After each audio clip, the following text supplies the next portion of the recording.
Hi Gemini, welcome and this is your reading. Be open-minded, hindi halos lahat makaka-resonate. Piliin niyo na lamang, and thank you nga po pala sa mga nag-subscribe at sa mga bumabalik. Start na po tayo.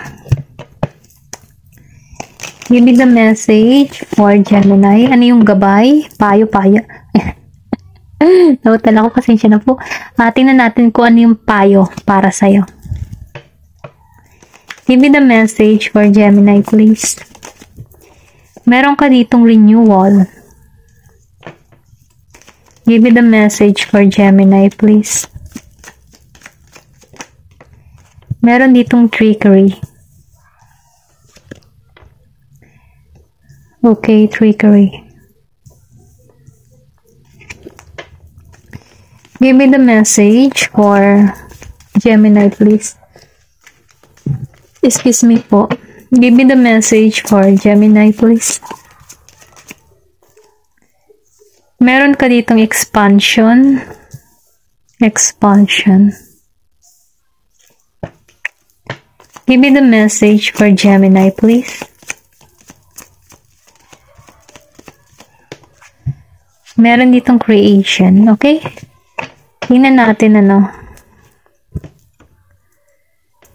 Nakikita ko dito, Gemini, na meron ditong bagong simula sa'yo. Nakatuon ka dito sa new beginning, ano. Napipil ko dito sa renewal. Meron ka ditong experience na kung saan, ano, binago ka para maging ganito ka. Yung tipo na marami kang karunungan, marami kang natutunan sa mga karanasan o naranasan mo before na experience na kabiguan. I feel na marami ka ditong pagsubok na kinaharap. Kung paano ka naging matatag. Kasi kung makikita mo dito, di ba magkaiba sila? Ito natuyo na, ito dito malagong, madamo, ganyan. Nafe-feel ko dito na marami kang pagsubok na kinaharap na kung saan nahirapan ka din sa sitwasyon. Pero ganun pa man, tinanggalan mo to. Mas tumutuon ka ngayon sa panibagong direksyon na kung saan humahanap ka dito ng paraan para magkaroon ng panibago para sa'yo, okay? Kasi meron ditong renewal. So, ibig sabihin, merong pagbabago o transformation na nagaganap sa'yo ngayon sa buhay mo, or pwede rin sabihin na nagkakaroon ka dito ng pagbabago ng mindset, or sabihin na may paglago na nagaganap sa'yo. Then, kasi nagkakaroon ka na dito ng kaliwanagan, karunungan, then umaangat ka. Okay? Nalalaman mo kung ano ba talaga yung gusto mo, yung purpose mo. Dahil doon, sa mga karanasan mong ito yung nagpapatayog sa'yo, nagpapalakas sa'yo upang magsimula or magtuon sa panibagong direction. Kasi nanlagas ka na dito before, so marami kang pagsubok na kinaharap. So ngayon, andito ka na. Naghahanap ka ng panibagong direction na kung saan may pag-unlad. Ayun, ito lang yung nararamdaman ko, no? Then, meron ditong trickery. So, ibig sabihin, meron dito din pangyayari sa in the past, or pwede rin sabihin na nararanasan mo ito. Ayaw mo ng ganito, ayaw mo ng mga tao na mandaraya. Pero ganun pa man, ano, kahit itong mga taong ito yung nandaraya para sa'yo, hindi ito magtatagumpay kasi matalino ka na dito. Kaya nga meron ditong renewal na naganap sa'yo. Kahit may mga taong gusto kang isahan, dayain, okay, hindi ka na dito hindi ka na nito mauutakan kasi marami ka ng alam, marami ka ng karunungan sa mga na-experience mo before. Pwede rin sabihin naranasan mo na to before, kaya ngayon, meron mang pumasok sa yung tao or mandaya sa'yo, hindi mo na hayaan kasi alam mo na ang kilatis mo na yung mga tao na ganun, may pandaraya, okay? Kasi mauta ka na dito. Ito lang yung nafe-feel ko, no? Hindi ka na dito mautakan. Then sa expansion, nakikita ko rito ng paglago. Yung iba sa inyo nasa abroad or travel, long distance, ganyan. Meron ditong paglago sa'yo, nag-i-evolve ka, or sabihin natin, individual na lumalago ka, naiangat mo yung sarili mo kahit walang katulong na iba. Then, nakikita ko rin dito na protektado ka, marami kang, I think madasaling kang tao. Sinusunod mo yung inner voice mo, or sabihin natin na nagiginang malinaw para sa yung lahat. Kung alin yung tutunguhan mo, okay? Mas pinipili mo yung yung magkakaroon ka ng kapayapaan. Then nafe-feel ko dito, ginaguide ka in the right path, or sabihin natin nasa tamang path ka. Sinusuportahan ka ng angel mo, ng mga gabay mo, para hindi ka mapahamak. Then nafe-feel ko rin dito, kahit saan kang pumuntang lugar, hindi ka mapapahamak. Kasi, merong guidance na nag-guide sa'yo kung saan ka. Or sabihin natin, sundin mo yung inner voice mo. Kasi dun sila nagpapahiwatig sa'yo ng mensahe para hindi ka mawala or para hindi ka magkamali ng pipiliin mo. Okay? Ito lang yung nafe-feel ko. Meron ka ditong guidance or guide na gumagabay sa'yo. By spiritual to. Or pwede rin sabihin, aware ka sa mga spirituality. Ito lang yung nafe-feel ko dito. May guide. Then, dito sa creation, nafe-feel ko dito na ikaw yung tipo ng tao na malikhain. Kaya mong gawa ng paraan or sabihin natin mapamaraan ka. Yun, alam mo yung tipong mamamatay na yung halaman pero nagagawan mo pa rin paraan para mabuhay siya. Nararamdaman mo kung ano yung kulang na nutrisyon ng halaman na iyon. Okay? Or sabihin natin nilalagyan mo ng fertilizer. Mga ganyan ba? For example ko lang yun ha. Pero sa nakikita ko dito, ikaw yung tipo ng tao na malikhain. Kaya mong gumawa ng paraan para kung ikaw man ay nasa dihado ng sitwasyon, kaya mong gumawa ng paraan para maiwas yung sarili mo sa ganung problema. Ayun na yung nakikita ko. Kaya ka nakakaiwas sa mga ganun, For example, alam mo sa isang business, kunyari na lang ito, For example, sa isang business, meron ditong business partner ka na madaya, pero nakukutuban mo siya na parang may something or merong kulang sa kanyang pinipresentation para sa'yo.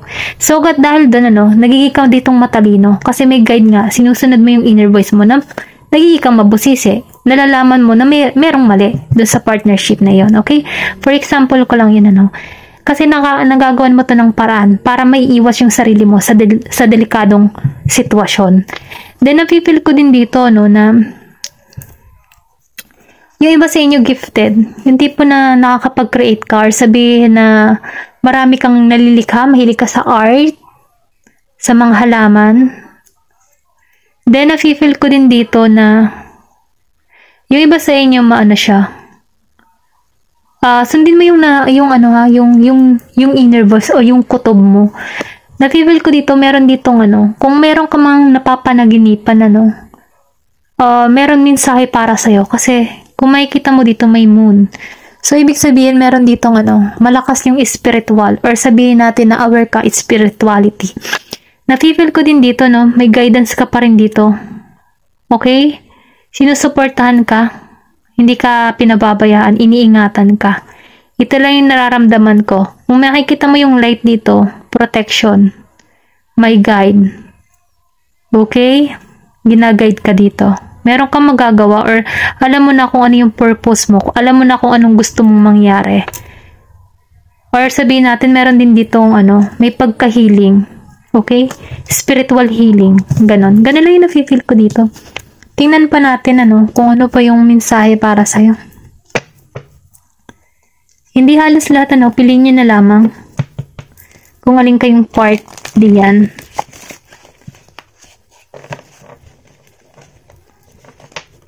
Give me the message for Gemini, please.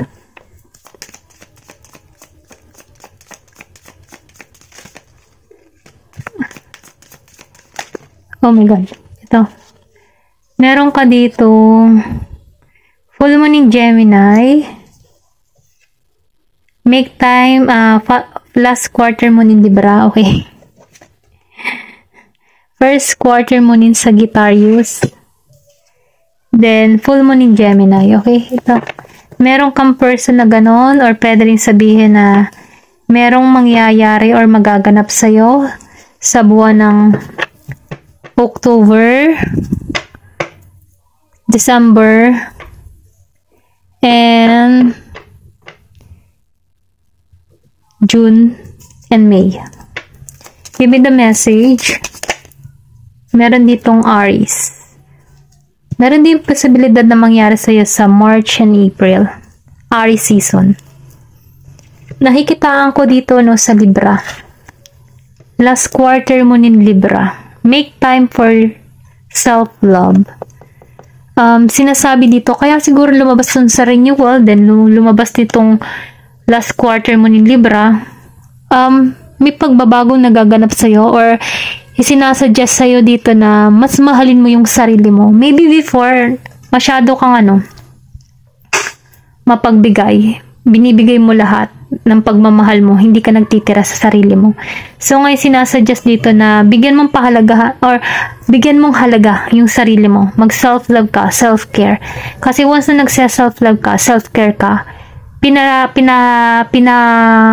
binibigyan mo ng signal si universe na merong pagbabagong nagaganap sa'yo at ibibigay niya yung karapat-dapat para sa'yo, okay? Ito lang yung nakikita ko. Once na kasi minamahal mo yung sarili mo, maraming positibo, maraming magagandang magaganap para sa buhay mo, okay? Then dito, no, sa first quarter mo sa Sagittarius, believe in your good luck. Sinasabi dito, maniwala ka. Maniwala ka sa taglay mong swerte. Kasi once na naniniwala ka, may malaking pagbabago. Once na mas minamahal mo yung sarili mo, mas maraming blessing ang parating sa'yo. Kasi alam mo kung paano pahalagahan yung sarili mo. Alam mo kung paano ingatan yung sarili mo. Dahil doon, binibigyan mo ng signal ang source na ito yung gusto mong mangyari sa buhay mo, okay? Dahil doon, mga blessing ay dire-diretsong dadali sa'yo, okay?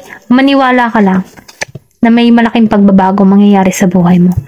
Then, full moon in Gemini, embrace the flow of life.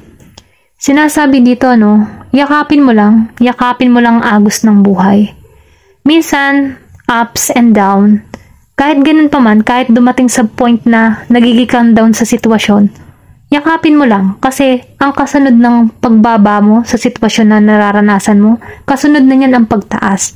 Ganun naman ang buhay para yung gulong ng palad. Na kung saan, kapag ikaw ay tumaas, huwag kang magbabago. Nang sa ganun, hindi ka pitikin pababa. Okay? Once na ikaw ay tumaas na, huwag kang magbabago. Mas maging kang mabuting tao. Nang sa ganun, mapanatili mo kung nasaan kang posisyon. Okay? Ito lang yung nararamdaman ko sa full moon in Gemini. Then sa Aries, last quarter moon in Aries, work through your feelings. So, ibig sabihin, mas pag-aralan mo ang iyong nararamdaman.